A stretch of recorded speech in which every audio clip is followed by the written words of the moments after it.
Coming up on Network Africa, residents mourn 3 family members killed in Goma as violence continues in the Democratic Republic of Congo. Kiambu High Court moves serial killer's trial to Nairobi after police claim suspect confessed to 42 murders. Plus, Rwanda's ruling coalition gets highest number of seats in parliament. Welcome everyone, I'm Joke Rogers here in Lagos. We begin in Rwanda, where the ruling coalition is leading with the highest number of seats in the legislative election. President Paul Kagame's Rwandan Patriotic Front, RPF, remains largely dominant with more than 62% of the votes. The Liberal Party and the Social Democratic Party received nearly 11% and 9% of the votes each. The two groups outside the coalition and its allies, that's Prime Minister Imberakuri and the Democratic Green Party, finished with a little over 5% of the votes, reaching the minimum thresholds to get seats in Parliament. The Electoral Commission has not yet provided the distribution of the number of deputies by political parties. Over in the Democratic Republic of Congo, locals and relatives of victims mourned the passing away of their loved ones. Militants had attacked and killed a family of 7 in Goma, North Kivu.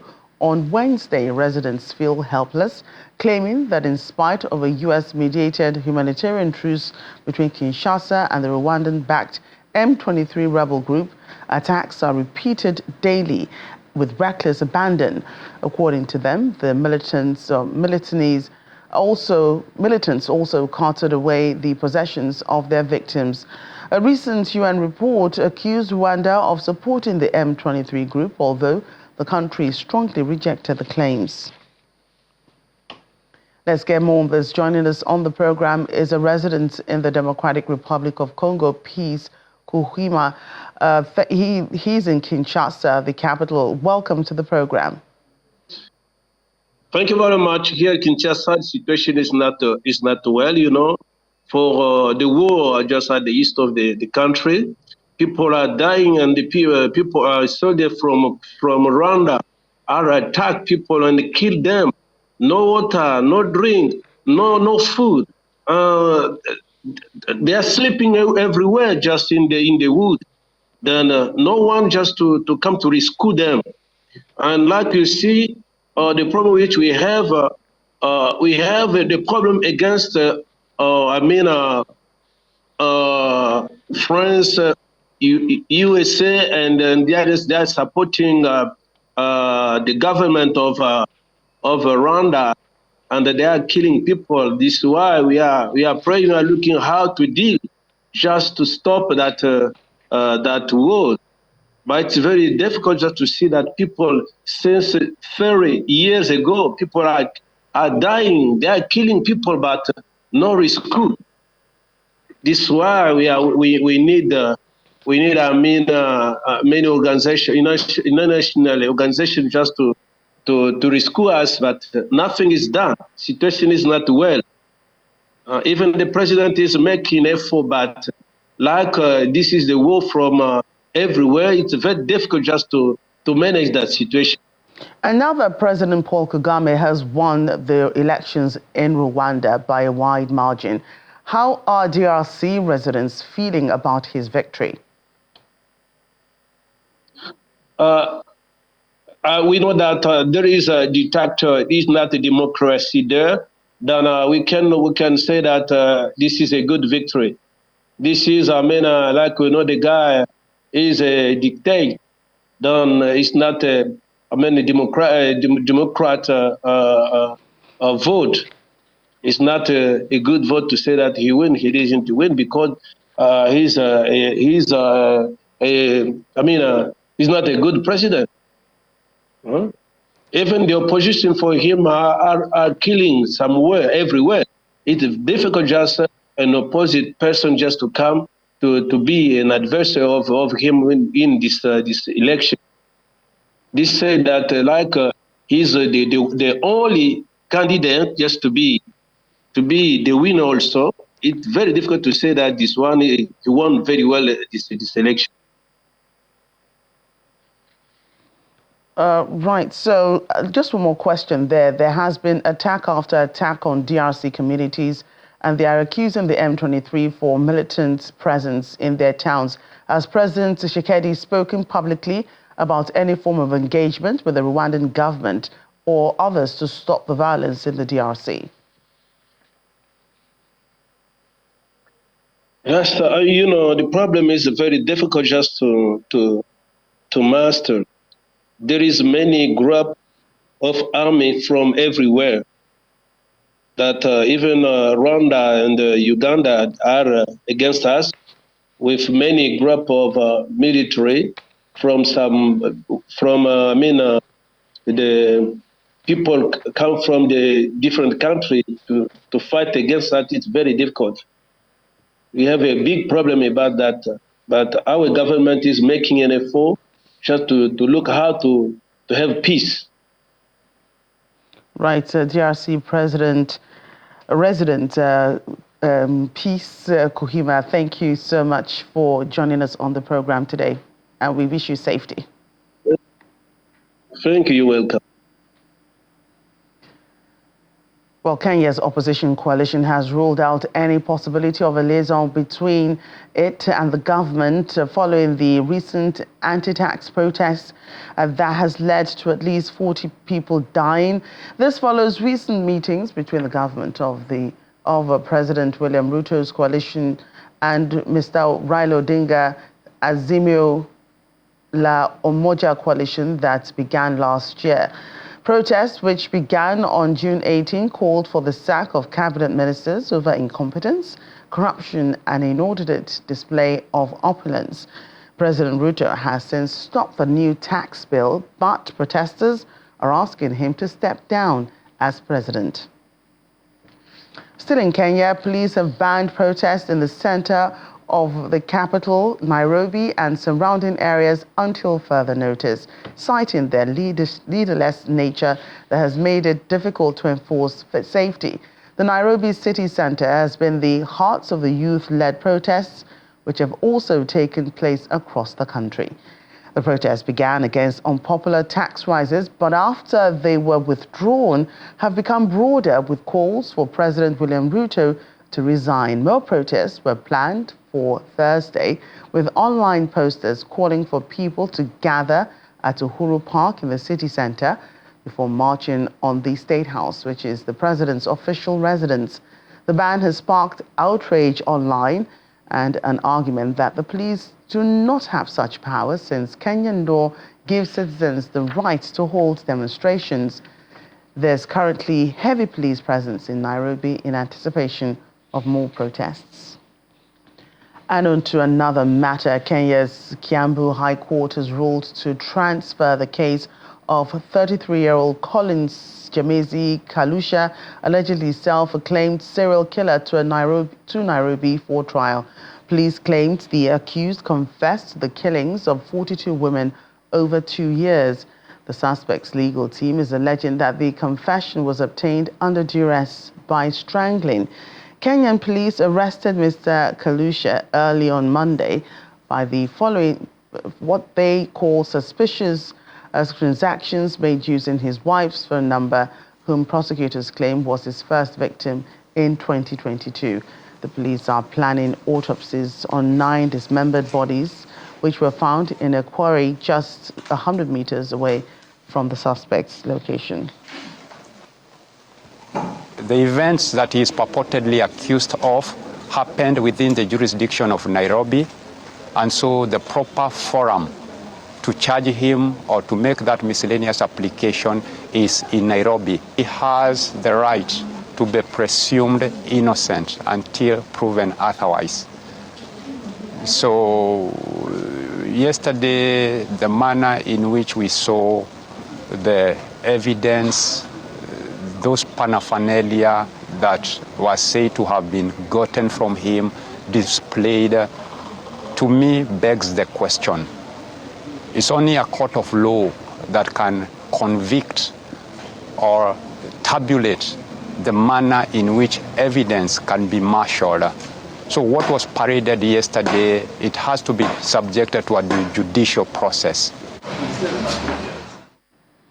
In Nigeria, the Lagos State Governor, Mr. Babajide Sanwo-Olu, has launched health insurance plans and commissioned 5 virtual health booths for easy access to quality and affordable healthcare services in the state. Governor Sanwo-Olu, who launched the initiative at the Lagos Continental Hotel, asked both the informal and formal sectors to enroll and have access to premium medical services in the bid to achieve universal health coverage in Lagos State.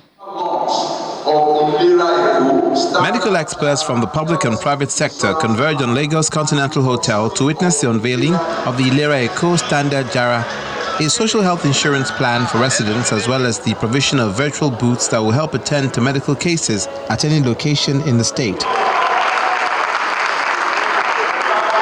Achieving this milestone has not been easy for the State Health Management Agency, and the boss in charge explains why. When we rebranded in 2021, we started with the standard plan under the Nigeria-UAE program.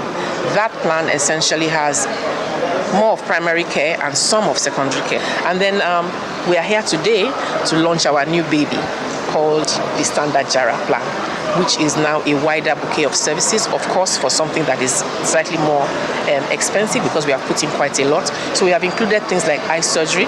Cancer is now up to 5 million if you are under the scheme. This new health initiative has brought the state governor, Babajide Sanwo-Olu, his deputy Kadri Hamzat, to the venue to join other state executive cabinet members for the ceremony. Chairman of the Lagos State Health Management Agency elaborates on LASHMA's use of technology in its operations to ensure seamless service delivery. We leverage on technology right from the point of registration, uploading on platform, payment processes, claims processes and management, up to assessing care. The special advisor on health says the new insurance plan will help bridge the gap in access. The launch of the Standard Jara Health Insurance Plan symbolizes the government's commitment to bridge the gap in healthcare access, expand the benefits to be enjoyed by enrollees. The Deputy Incident Commander, Professor Aki Abayomi, who oversees the duties of the State Ministry of Health, commends Governor Sanwo-Olu for changing the face of the health sector. Mr. Governor has signed the executive order which domesticates the NHIA law in Lagos, ensuring that we encourage all Lagosians to carry a social health insurance as a form of social health protection. When Governor Sanwo-Olu takes the podium, he pleads with the informal sector to take advantage of the new initiatives and enroll on Nigeria-UAE in order to reduce out-of-pocket medical bills. Starting in August 2024, all Lagos State pensioners will receive the free 1-year Nigeria-UAE coverage. Thank you, which will ensure their access to health care even while in retirement. We're doing all this to further our universal health coverage goal. The number 1 and 2nd citizen of the state are decorated as the Grand Ambassadors for Universal Health Coverage and Nigeria-UAE. The launch of the Nigeria-UAE Standard Jara Health Insurance Plan and the commissioning of virtual booths installed in 5 locations across the state may indeed be a bold step towards achieving universal health coverage in Lagos State. Following the removal of the United Arab Emirates visa ban on Nigeria, Chairman CEO Nigerians in Diaspora Commission NIDCOM Honorable Abike Dabiri-Arewa has visited the UAE ambassador to Nigeria, Ambassador Salim Said Al-Shamsi, to further strengthen areas of partnership and collaboration mutually beneficial to Nigeria and the UAE. Mrs. Dabiri-Arewa stated that NIDCOM intends to engage and sensitize Nigerians in the UAE to be good ambassadors of their country of stay and country of origin, to excel in whatever they are doing and never to forget home. She also disclosed that 190 Nigerians were repatriated to Nigeria, with an additional 250 expected to be back soon. Ambassador Salim Said Al-Shamsi, on his part, confirmed that the visa ban on Nigeria has been officially lifted. He also confirmed that the visa on arrival policy has been cancelled for all countries, but assured that the new procedures are designed to facilitate tourism and ensure travelers' safe return. He also highlighted the UAE's role in safely repatriating 96 Nigerians at no cost. And still to come on the program. It's Nelson Mandela Day. The United Nations General Assembly honors the South African icon with a call to end poverty and inequity.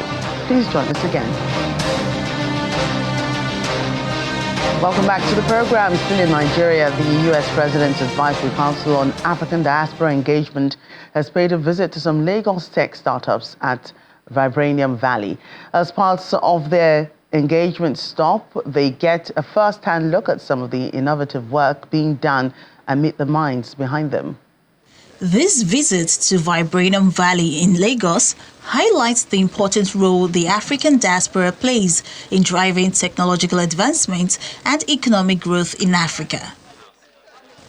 Received by the U.S. Consul General Will Stevens, members of the U.S. President's Advisory Council on African Diaspora Engagement first get a feel of what to expect at the hub before meeting with the tech startups.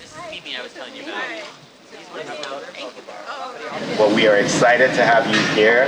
We're going to tell you a little bit about the Venture Garden Group at Vibranium Valley.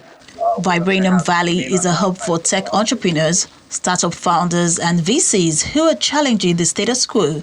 And this tour is really to see the potential in Nigeria's tech ecosystem and how it can be nurtured.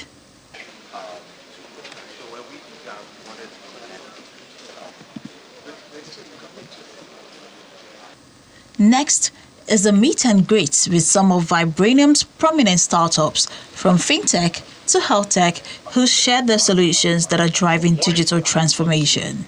Zumi is an infrastructure company that is building charging stations and support needed to power electric mobility in Africa. We have a learning management system that does that. For those courses to happen online, we need live classes. We have studio, which you mentioned. This is the Council's first visit to the continent as a team, and their presence at Vibranium Valley shows their recognition of the continent's tech ecosystem, as well as their aim to empower the entrepreneurs here. As a stop in Lagos wouldn't be a stop in Lagos without a stop at a tech center, to highlight the incredible advances that are happening in the technology sector here in Lagos and in Nigeria. I think it's going to bring back, one, some specific deals and engagements, but two, it's really helped us to learn how we can leverage this commission. It's a new commission, right? And it's something that we're trying to figure out how is the best way we can make an impact with them.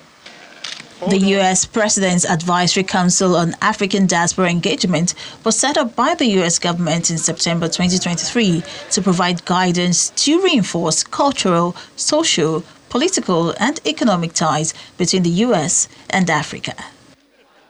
African countries are paying $163 billion per year, weakening their ability to meet up on sustainable development goals. This is according to the Executive Secretary of the UN Economic Commission for Africa, who says the continent's debt increased by the highest sustainable world margin ever from 2010 to 2022. Speaking to reporters, he and the UN Special Advisor on Africa, Christina Duarte, revealed that the debt went up by 192%. Africa's challenge. From 2010 to 2022, the debt increased by 192%. That's the highest ever. Right now, African countries are paying $163 billion per year. And of course, when I say $163 billion per year, they are also the debt stock itself is $1.1 trillion, which is very serious.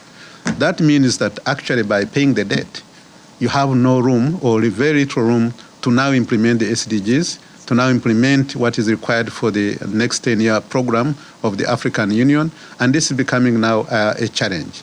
The financing is also becoming a problem, especially the concessional resources that are long-term in nature, that are cheaper. It's very, very difficult to access those kind of resources, and that's why really finding a solution through the reform of the global financing system becomes very urgent and very, very important. There is also the big problem of the climate. The climate is costing the African continent 5% of their GDP. Actually, last year for Mozambique, it was 15% because they had a cyclone. So combining now the climate, where you see so much of the drought, so much of the floods happening, and with no resources, the solutions are becoming now almost impossible. Africa, from an SDG implementation standpoint, is off track. only 12% of the 140 targets have been delivered. Africa's challenge, debt, climate, fiscal space, I would add policy space. I do believe that we reach a point that we need to understand the root causes of these problems. So we surf the wave toward a solution, a structural solution. We have been very clear to deliver sustainable development, Africa needs to tackle and node sustainable financing. Africa needs to look inside and start understanding that the driver of financing for development should come inside. Africa is in debt distress. Data is there, cannot negate. But because Africa does not control its own economic and financial flows. Why? Weak country systems and weak institutions. It's time to start paying attention to intangible assets as important assets to deliver development. And finally, on the program, the United Nations General Assembly is commemorating Nelson Mandela International Day. The world is honoring the legacy of the former president of South Africa today, themed, "It's still in our hands to combat poverty and inequity." Speaking in New York at the United Nations General Assembly, President Dennis Francis said true freedom will never be achieved as long as poverty lingers indefinitely. Overcoming poverty is not a task of charity. It is an act of justice. Like slavery and apartheid, poverty is not natural. It is man-made, and it can be overcome and eradicated by the actions of human beings. Excellencies, ladies and gentlemen, today as we reflect on Madiba's teachings, we must recognize that true freedom will never be achieved so long as poverty indefinitely lingers.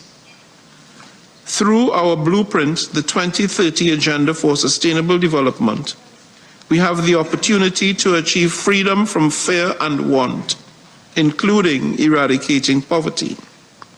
But with only 6 years left until 2030, we are bound to woefully miss our many goals and targets. Indeed, we cannot continue to turn a blind eye to the millions still trapped in the prisons of poverty, racism, and systemic violence. It is incumbent upon each and every one of us to act urgently with courage and vision, ensuring that every person's basic human rights are respected. That's Network Africa today. Thank you for watching. I'm Joke Rogers.